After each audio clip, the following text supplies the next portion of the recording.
à tous et à toutes les Verseaux et bienvenue sur votre guidance générale pour le mois d'avril 2024. Donc, on va faire une première rangée, une première file de tarot pour voir les énergies générales du mois. Puis, on va s'axer sur le domaine sentimental, puis pour finir avec le domaine financier. Voilà, c'est parti. Donc, Verseau 2024, avril.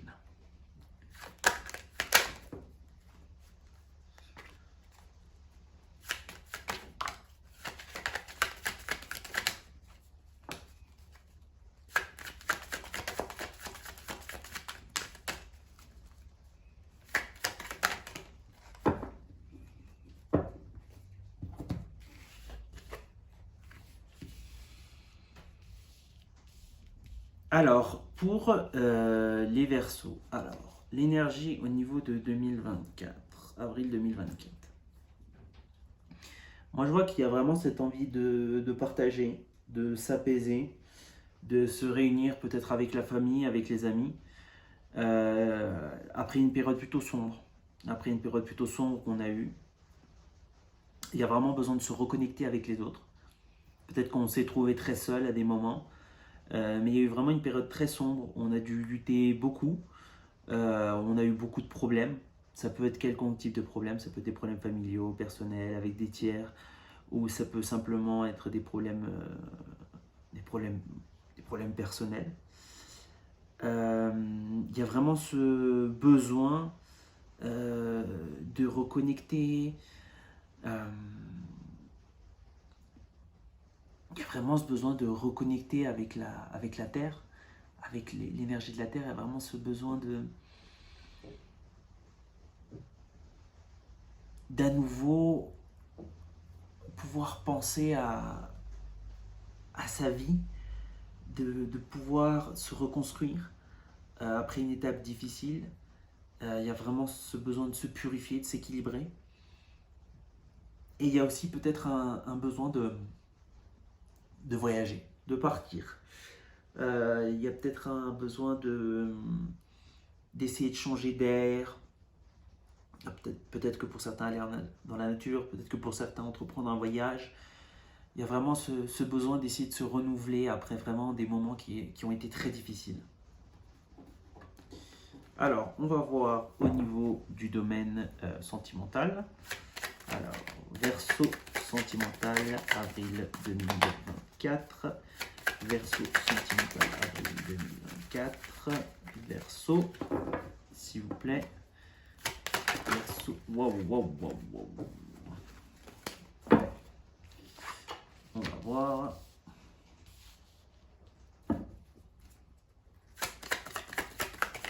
Verseau, ok. J'aime bien. Une carte de l'oracle pour Verseau sentimental, avril 2024. Une carte qui plaît. Bon, ça fait peut-être un peu trop. Juste une carte, s'il vous plaît.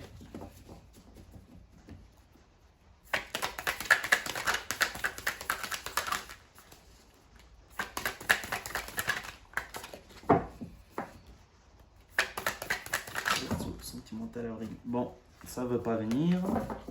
On va quand même. S'il vous plaît, une carte pour les Verseaux sentimental, avril 2024. Ok, il y en a une qui est venue quand même.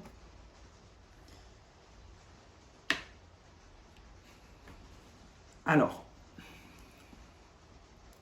pour certains, je pense qu'il y a vraiment... alors là, pour le coup, je pense qu'il y a le retour de quelqu'un.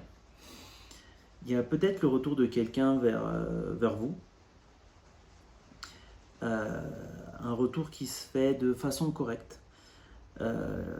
Alors, soit il y a le retour, soit il y a l'arrivée de quelqu'un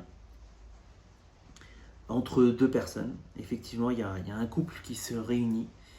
Et je vois vraiment que c'est... Alors là, il y a vraiment cette notion d'union divine. C'était vraiment des personnes qui étaient faites l'une pour l'autre, si vous voulez. Même si je pense qu'il y a beaucoup de personnes qui sont faites pour nous, peut-être tout dépend d'un choix aléatoire, je ne sais pas, je ne connais pas toutes les réponses non plus. Mais je sens qu'il y a vraiment cette notion d'union divine, il y a vraiment cette notion de réunir deux personnes qui étaient faites pour être ensemble, si vous voulez.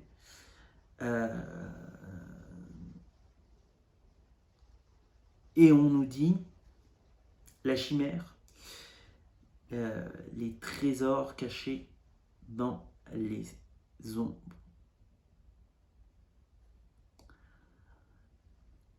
Je pense que peut-être effectivement, et ça ramène un petit peu à la situation générale, c'est assez intéressant.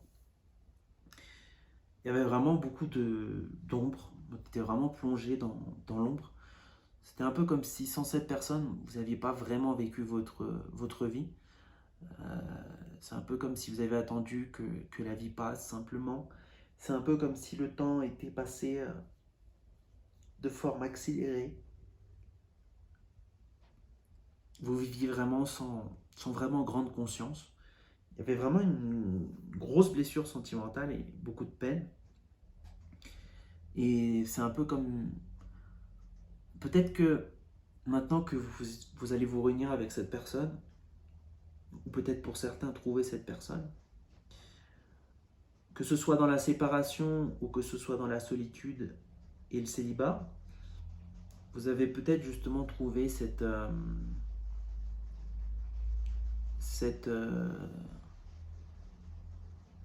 finalement vous avez peut-être trouvé cette lumière,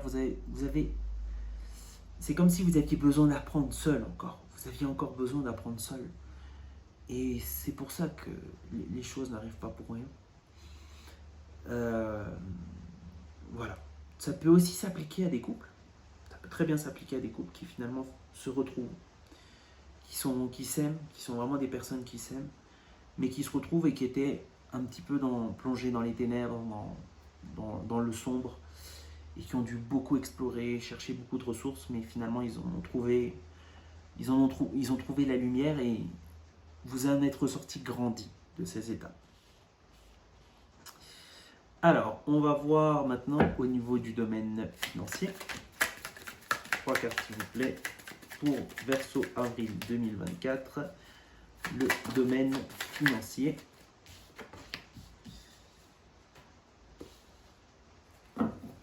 Trois cartes, une carte en plus s'il vous plaît pour le domaine financier. Non, c'est trop. Une carte en plus s'il vous plaît pour le domaine financier. Une carte en plus s'il vous plaît pour le domaine financier. Ok, super.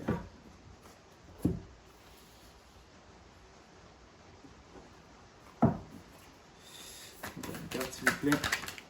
Merci. C'est super cool. Alors, intéressant. Je vais le dire tel que je vois. Alors, je vois qu'il y en a qui sont beaucoup... peut-être trop esclavisés par l'argent. Je vois vraiment ce concept d'être trop esclavisé par l'argent. Alors, je ne dis pas qu'il ne faut pas s'intéresser à l'argent, ni qu'il faut vouloir le matérialiser dans sa vie. L'argent, c'est... Bon, ça dépend des personnes. Par exemple, pour moi, c'est quelque chose de très important. Pour d'autres, ça l'est un peu moins. C'est toujours vital, effectivement, dans la société dans laquelle on vit. À moins que vous ayez un mode de vie totalement différent. Effectivement, autosuffisant, c'est possible, effectivement. Mais je vois que c'est bien d'avoir de l'argent, mais pas au prix de vous emprisonner. Ou alors, vous n'êtes pas forcément pour le coup être obligé de vous emprisonner. Soyez un... Je sens que le conseil, c'est vraiment... Vous avez de l'argent, vous le cherchez, c'est très bien, mais essayez de mieux répartir cet argent. Je ne vous dis pas qu'il faut donner de l'argent à tout le monde, à n'importe qui. Peu importe, de toute façon, votre argent, vous l'avez gagné. Si vous l'avez, c'est tant mieux pour vous. Mais quand on nous dit plus de générosité, mieux répartir, c'est peut-être dans des choses qui vous apportent. Peut-être pas forcément dans des choses... Peut-être que vous avez déjà beaucoup de choses et finalement, vous trouvez que finalement votre argent ne vous apporte pas trop et vous vous en sentez un peu prisonnier finalement, parce que vous pensez que ça vous offrirait plus de liberté. On dit peut-être qu'il faut équilibrer, peut-être qu'il y a des expériences différentes à vivre même à travers cet argent. Peut-être qu'il y a beaucoup plus de partage à faire. Peut-être utiliser cet argent pour partager. De nouveau, je ne dis pas qu'il faut aller vous donner la moitié de votre salaire à quelqu'un qui n'a pas d'argent. Voilà, vous pouvez le faire si vous voulez, hein, mais ce n'est pas ce que je vous conseille. Ce que je vous dis, c'est que le répartir meilleur, ça peut être par exemple, je ne sais pas, simplement, imaginez, vous avez votre voiture, vous avez une jolie maison, mais vous ne passez pas beaucoup de temps avec vos enfants. Donc, on nous dit, ne restez pas trop esclave de l'argent, ne laissez pas l'argent dicter votre vie. Utilisez-le à des fins différentes. Et ça va vous ramener dans l'équilibre. Il y a une balance à faire toujours entre l'argent et le temps qu'on a et d'autres choses qui sont aussi importantes finalement. Et comme conseil final, le divin féminin, là on nous dit effectivement de retrouver un petit peu peut-être de sensibilité. Effectivement, quand on est dans... Et on n'a peut-être pas tous vécu ces étapes, mais il y en a qui l'ont vécu, effectivement. Quand on travaille beaucoup, on devient peut-être très centré sur le travail, peut-être qu'on peut devenir... on a tendance peut-être à se renfermer des fois sur soi-même, devenir un peu hermétique au monde extérieur. Et là, le conseil qu'on nous dit, c'est vraiment d'apporter cette sensibilité, cette douceur à votre vie. Et justement, peut-être apporter cette sensibilité, cette douceur dans vos finances pour justement vous aider à équilibrer cette partie de l'argent et de ce que vous pouvez en faire. Et équilibrer un peu les parties de votre vie en général. Le temps que vous passez avec vos proches, le temps que vous passez avec votre conjoint ou conjointe, le temps que vous passez avec vos enfants, avec vos petits-enfants. Ça, c'est très important. Je sens vraiment plus qu'un avenir, on nous donne vraiment un conseil sur comment gérer notre finance et notre argent. Voilà, donc ce sera tout pour les Verseaux. Merci d'avoir regardé cette vidéo et à très bientôt.